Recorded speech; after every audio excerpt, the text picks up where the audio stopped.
Hello po! Ngayon po gagawa po tayo ng bibimbap.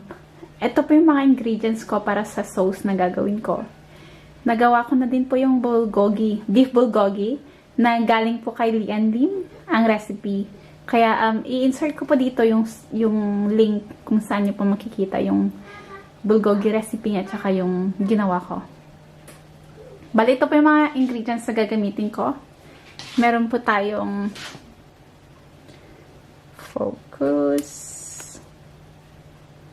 Korean red pepper paste.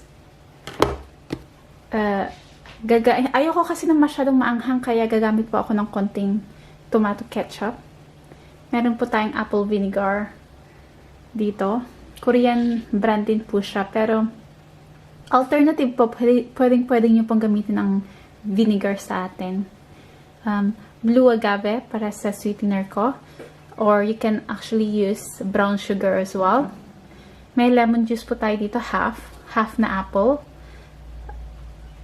Black pepper. Meron din tayong 2 garlic.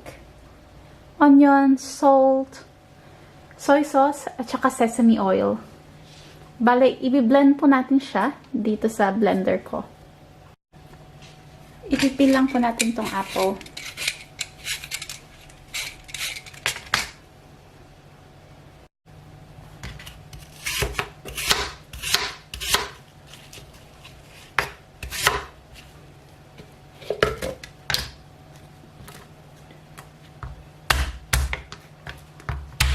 Balatan lang po natin tong garlic.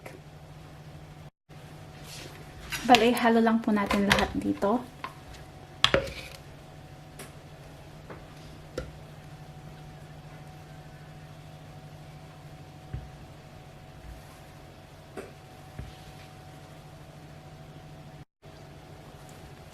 Tsaka yung half a lemon natin.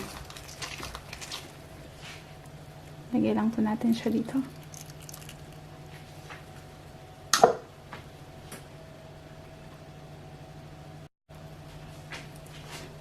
Lalagay din po tayo ng soy sauce.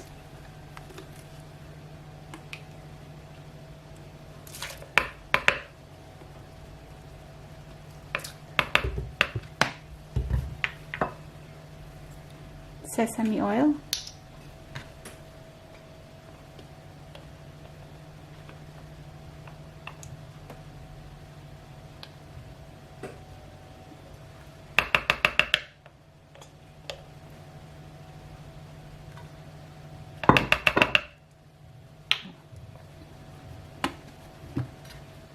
Agave syrup, 1 tablespoon, ketchup,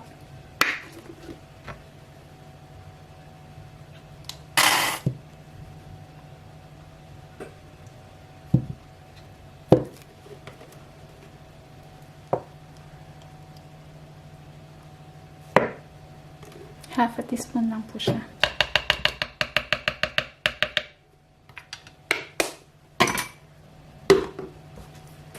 Asin. Depende po kung gaano kaalat yung gusto nyo. Black pepper.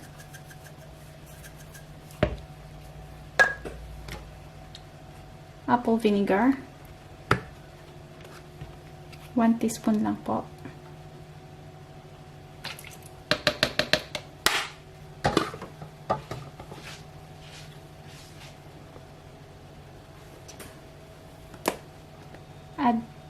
At red pepper.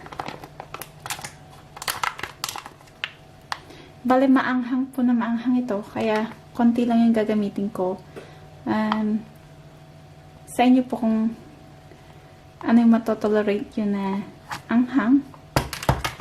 Half a teaspoon lang po yung gagamitin ko.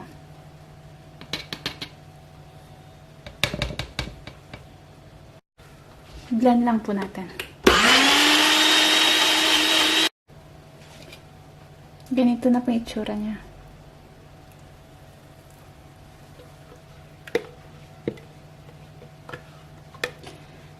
Mas maganda po pag mas red pa siya.